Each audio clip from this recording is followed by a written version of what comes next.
Hello friends, welcome to bliss cinemas. இன்னைக்கு நம்ம Tamil டப்பிங்கில் release ஆயிருக்க தி ஸ்கின் பெயிண்டர் 2 படம் எப்படி இருக்குன்னு பார்க்க போகிறோம். வாங்க வீடியோக்குள்ள போகலாம். இந்த படம் பார்த்தீங்கன்னா ஒரு ஃபேண்டசி ஹாரர் படமாக எடுத்திருக்காங்க. இப்போ இந்த படத்தோட கதையை பற்றி பார்க்கலாம். படத்தோட ஆரம்பத்திலே பார்த்தீங்கன்னா ஒருத்தர் சாக கிடக்கிறாரு. அங்கே ஒரு பொண்ணு வந்துட்டு இவர் இறந்து போயிடுவாருன்றாங்க. அந்த ஊர் மக்கள் அடிச்சு துரத்துறாங்க அவள் பார்த்தீங்கன்னா ஒரு பாதி பேயின்னு சொல்லலாம். அப்படியே பேரலாக பார்த்தீங்கன்னா ஒரு இடத்துல ஒருத்தர் உள்ளே போயிருப்பாரு. அங்கே ஃபுல்லாகவே பேய்களாக இருக்கும். அதை அவர் அட்டாக் பண்ணிட்டு இருக்கும். அதுலேருந்து எப்படியே தப்பிச்சு வெளியே வராரு. அவங்க குரு வந்து அவரை காப்பாத்துறாரு. நீ என்ன அவ்வளோ ட்ரைனிங்லாம் ஆகலை, நமக்கு வந்து எப்படியாவது ஒரு ஸ்கின் பெயிண்டரை கண்டுபிடிக்கணும் அப்படின்னு. அந்த முதல் சீனில் இருந்த பொண்ணு பார்த்தீங்கன்னா நேராக நம்ம ஹீரோ கிட்ட போகுது. அதாவது ஸ்கின் பெயிண்டர் கிட்ட அவங்க அசிஸ்டண்டா இருக்க அவர்கிட்ட ஃப்ரெண்ட் ஆகி 2 பேரும் பழகவும் ஆரம்பிக்கிறாங்க. ஒரு கட்டத்தில் அவங்க 2 பேருக்கு நடுவில் லவ்வும் வந்துருது. இந்த மாதிரி சிச்சுவேஷன்ல தான் ஸ்கின் பெயிண்டர் பார்த்தீங்கன்னா ஒரு நாள் ஒரு சில விஷயங்கள் பண்ணிடுறாரு. அதனால ஒரு இடத்துல இருந்த பிசாசுங்கெல்லாம் வெளியே வந்தது. அதோட பாதிப்பு நம்ம ஹீரோவையும் அஃபெக்ட் பண்ணுது. அவர் மூலியமா பல பேருக்கு பரவ ஆரம்பிக்குது. அதனால பயங்கர கில்ட்டில இருக்காரு. அவர் எப்படியாவது இதை சரி பண்ணி ஆகணும் அப்படின்ட்டு தனியா கிளம்புறாரு. அப்படியே இங்க பாத்தீங்கன்னா நம்ம ஹீரோக்கு வேற ஒரு பொண்ணையும் பார்த்து அமைச்சிருப்பாங்க.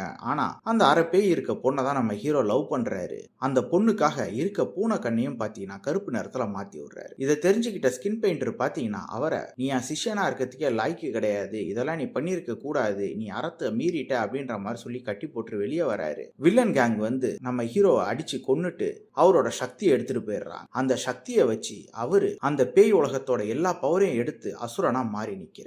அவர் எப்படியாவது கண்ட்ரோல் பண்ணி ஆகணும் அப்படின்றதுக்காக நம்ம ஹீரோ கலாரங்கிறாரு. அப்படியே அவங்க குருவையும் அவர் காப்பாத்தி ஆகும். அதுக்கப்புறம் நடக்கிற சுவாரஸ்யமான சம்பவங்கள் தான் இந்த படமே. இப்போ இந்த படத்தோட பாசிட்டிவ் பத்தி பார்க்கலாம். பாசிட்டிவ் பார்த்தீங்கன்னா கண்டிப்பா படத்துல வர விஎஃப்எக்ஸ் காட்சிகளை சொல்லலாம். ஓவரால் நீட்டாவே பிரசன்ட் பண்ணியிருந்தாங்க. இவங்க கிரியேட் பண்ணியிருக்க அந்த வேர்ல்டும் பார்க்கறதுக்கு நல்லாவே இருந்தது. பெர்ஃபார்மன்ஸ் படத்தில் நடிச்சிருக்க எல்லாருமே நீட்டான பெர்ஃபார்மன்ஸ் கொடுத்துருக்காங்கன்னு சொல்லலாம். கேரக்டர் ரைட்டிங் யார் கேரக்டருமே பெருசா எழுதல. யாரோடையும் இங்கிலாய்க்கு வந்து படத்தை பார்க்க முடியல. படத்துல வர ஹாரர் போர்ஷன்ஸ்ல ஓவரால் ஓகேவா இருந்ததுன்னு சொல்லலாம். இவங்க எடுத்துருக்க கான்செப்ட் படி பார்த்தீங்கன்னா நல்லாவே இருந்தது. ஆனா அது எக்ஸிபிஷன்ல பயங்கரமா கொண்டு விட்டுருக்காங்க. அது மட்டும் இல்லாம படம் பயங்கர ஸ்லோவா இருக்கு. டெக்னிக்கலி படம் நல்லாவே இருக்குன்னு சொல்லலாம். சினிமாட்டோகிராஃபி, சவுண்ட் எஃபெக்ட்ஸ், பிஜிஎம் எல்லா ஆஸ்பெக்ட்ஸ்லயும். ஸ்கிரீன் பிளேஸ் பார்க்கும்போது நான் ஆல்ரெடி சொன்ன மாதிரி ரொம்ப ஸ்லோவா ரொம்ப ஃபிளாட்டான ஒரு ஸ்கிரீன் பிளே தான் எழுதி எடுத்துருக்காங்க. பெருசா ஹை மூமெண்ட் எதுவுமே இல்லை. மொத்தத்தில் பார்த்தீங்கன்னா இது ஒரு ஒன் டைம் வாட்சபிள் படம் தான். வேணும்னா ட்ரை பண்ணி பாருங்க. இன்னொரு வீடியோல சந்திக்கலாம். தேங்க்யூ.